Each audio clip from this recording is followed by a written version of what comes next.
اور یہاں پر میں یہ کہوں گا کہ بالکل نوزائیدہ بچوں کی مانند وہ بچے جب وہ پیدا ہوتے ہیں تو وہ دودھ پینے کے لیے رونا شروع کرتے ہیں، اور خدا سے پیدا ہونے والے ایمانداروں میں روح القدس بستا ہے اور وہ نئی فطرت پاتے ہیں اور ان کو کلام کے دودھ کی بھوک لگی رہتی ہے، خالص روحانی دودھ جو کہ خدا کا زندہ اور بابرکت کلام ہے۔ جو نوش نہیں کرتا وہ بڑھتا نہیں۔ کیا ایک بچہ دودھ کے بغیر رہ سکتا ہے؟ وہ کبھی بڑا نہیں ہوتا، پر جب وہ بچہ خالص دودھ پیتا ہے تو وہ اس دودھ سے طاقت پاتا ہے اور وہ بڑھتا ہے۔ اتنا بڑا بھی ہو جاتا ہے، اور اس طرح میں کہوں گا کہ اس میں نئی فطرت بھی ظاہر ہوتی جاتی ہے اور وہ اس طرح مسیح کی مانند بنتا جاتا ہے۔ اور ایک نوزائیدہ بچہ جب دودھ پیتا ہے تو اس کی بھوک بھی بڑھ جاتی ہے کیونکہ اس کی جستجو بڑھتی ہے۔ صحیح۔ اور میں نے بہت سال بچوں کا ڈاکٹر بن کر کام کیا ہے، ان کی بھوک کو بڑھانے کے لیے اس سے بہترین چیز کوئی نہیں۔ پر یہاں پر سوال یہ ہے کہ اگر کوئی بچہ کھاتا ہی نہ ہو تو اس کی بھوک ہم کیسے بڑھا سکتے ہیں؟ کیا کرنا ہے؟ بچوں کے والدین ڈاکٹر سے پوچھتے ہیں کہ ڈاکٹر صاحب بتائیے کہ اب ہم کیا کریں؟ اس کو کھانا کھلائیے، جب وہ کھانا کھائے گا جی، تو اس کی بھوک بڑھے گی صحیح۔ نا۔ اور کتاب مقدس سچ میں بہت ہی پرکشش کتاب ہے۔ خدا کے کلام کے مشتاق رہیں، اس کی آرزو رکھیں اور اس سے بھر جائیں، اس کو دیکھیں، اس کو سوچیں، اور پھر جی، آپ دیکھیں گے کہ خدا کس قدر مہربان خدا ہے۔ اگر آپ نے خدا کے کلام کا مزہ چکھا ہے، اس کو تو پڑھا ہے، خالص تو آپ دودھ اس کو کے مزید پیو۔ مشتاق ہوں گے۔ اگر آپ اور زیادہ چاہتے ہیں تو اسے مزید پڑھنا ہوگا۔ یہ خالص دودھ جیسا ہے، ایسا نہیں کہ جس میں ملاوٹ ہو۔ اور ہم نے پچھلی اقساط میں دیکھا کہ روحانی دودھ کامل حقیقت ہے، اور میں کہوں گا کہ یہ صرف کامل حقیقت ہی نہیں بلکہ یہ ایک سچائی ہے۔ جو بھی باہر کا مضر صحت کھانا کھائے اس کی بھوک ختم ہو جاتی ہے۔ اور میں یہ بھی کہوں گا کہ نوزائیدہ بچے کو خالص دودھ کی ضرورت ہے، نہ کہ باہر کے مضر کھانے کی۔ عبرانیوں کے مصنف نے لکھا، اور سخت غذا پوری عمر والوں کے لیے ہوتی ہے۔ لکھا ہے خالص دودھ کے مشتاق رہو تاکہ اس کے ذریعے سے بڑھتے جاؤ، اور ہم نے پڑھا سخت غذا پوری عمر والوں کے لیے ہوتی ہے۔ کیا یہ دو مختلف چیزیں ہیں جن میں سے ایک بائبل میں موجود ہے اور نہیں، دوسری دیکھیں نہیں؟ خدا کے کلام میں کہوں گا کہ خالص دودھ اور سخت غذا دونوں ہی موجود ہیں۔ اگر آپ بائبل مقدس کا کوئی سا بھی باب کسی چھوٹے سے بچے کو پڑھ کر سنائیں تو وہ اس میں سے اپنے مطابق غذا نوش کرے گا اور شادمان ہوگا، جبکہ پوری عمر والے بھی اس میں سے پیغام پاتے ہیں۔ خدا کا کلام ہر طرح کے اور ہر عمر والوں کے لیے مناسب ہے، اس میں کوئی عمر کی قید نہیں ہے۔ خدا کا کلام سب کے لیے یکساں ہے۔ ٹھیک ہے جی۔ ہم اس میں اور اضافہ کر سکتے ہیں کہ خدا کے کلام میں خالص دودھ کا لکھا جی، ہے۔ اس سے مراد جذباتی نہیں، لوگوں کو بہت سی تعلیمات دی جاتی ہیں کہ وہ ان کی ہوتے ہیں۔ تعریف کر سکتے ہیں۔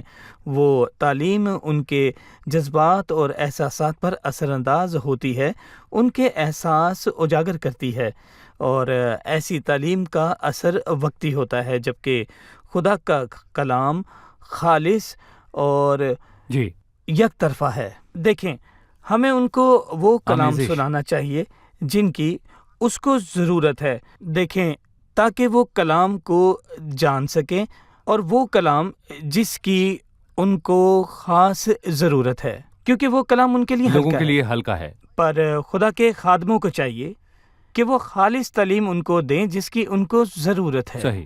جیسا کہ ڈاکٹر فیض نے ابھی کہا کہ اس سے مراد جذباتی نہیں، کیونکہ بہت سے لوگوں کو تعلیمات دی جاتی ہے کہ وہ ان کی تعریف کرتے ہیں۔ خداوند کا خادم یوں فرماتا ہے، خداوند یوں فرماتا ہے، کلام فرماتا ہے یا خدا فرماتا ہے، وہ اس میں کچھ بڑھاتے ہیں نہ ہی گھٹاتے ہیں۔ اس حصے کو ختم کرنے سے پہلے میں آپ کی رائے چاہتا ہوں کہ خالص دودھ کے مشتاق رہو اور اس کے ذریعے بڑھتے جاؤ۔ پطرس نے کہا اس کو چکھیں، اگر آپ نے اس کو چکھا تو جانتے ہیں خداوند کیسا مہربان ہے۔ یہاں کیا چکھنے کا ذکر ہوا؟ اس نے خدا کی مہربانی کا مزہ چکھنے کا ذکر کیا۔ ہم کلام کی نزدیکی حاصل کر کے یہ تصدیق کیسے کریں کہ خدا مہربان ہے؟ جی یہاں کیا چکھنے کا ذکر اور اس نے خدا کی مہربانی کا مزہ چکھنے کا برتاؤ بتایا ہے۔ ہم کلام کی نزدیکی حاصل کر کے یہ تصدیق کیسے کریں کہ خدا مہربان ہے؟ آپ نے عبرانیوں کے 4 باب میں سخت غذا کا بیان سنا ہے۔ عبرانیوں کے 12ویں خط میں لکھا ہے، کیونکہ خدا کا کلام زندہ اور مؤثر اور ہر ایک 2 دھاری تلوار سے زیادہ تیز ہے۔ 13ویں آیت ہے، اور اس نے مخلوقات کی کوئی چیز نہیں چھپی۔ یہاں اس نے اس سے مراد خدا کی ہے۔ آپ اس کے حضور کھڑے آپ ہیں۔ خدا کے حضور کھڑے ہیں۔ جب آپ خدا کے کلام کا مزہ چکھیں گے تو خدا کا کلام، اس کی باتوں کو سنتے ہیں، آپ خدا کو مانتے اور ذاتی طور اس پر کا اس کا ذاتی مزہ طور چکھتے پر ہیں۔ مزہ چکھتے ہیں۔ ہم اس کے کلام اور اس کے وعدوں کے ذریعے اس کی مہربانی کا مزہ چکھتے ہیں۔ جی ٹھیک ہے، ابھی ہم ایک رپورٹ دیکھیں گے، پھر مطالعے میں مزید آگے بڑھیں گے۔ ہم یہ یاد رکھیں کہ بچے اور بڑے دونوں ہی انسان ہیں۔ جی، وہ عمر کے مختلف حصوں میں موجود ہیں۔ بچے کو بڑھنے کے لیے دودھ کی ضرورت ہوتی ہے تاکہ پوری عمر کا ہو جائے۔ اسی طرح مسیحی خدا کے کلام کو پڑھتے ہیں۔ ایک ایماندار خدا کے کلام سے دور ہو کر بڑھ نہیں سکتا، بس ہمیں بڑھنے کے لیے خدا کے کلام کی ضرورت ہے۔ جی، ہم چھوٹے معاملات سے شروع کرتے ہیں، لیکن ایک دن ہم اس کی تعلیم اور کلام کی گہرائی میں جائیں گے۔ میرے دوستو، میری دعا ہے کہ آپ اس کلام سے بھرپور سیکھیں اور اس کو بھرپور پڑھیں۔ یہ آپ کی ذاتی زندگی کی بڑھوتی کا وسیلہ بنے گا۔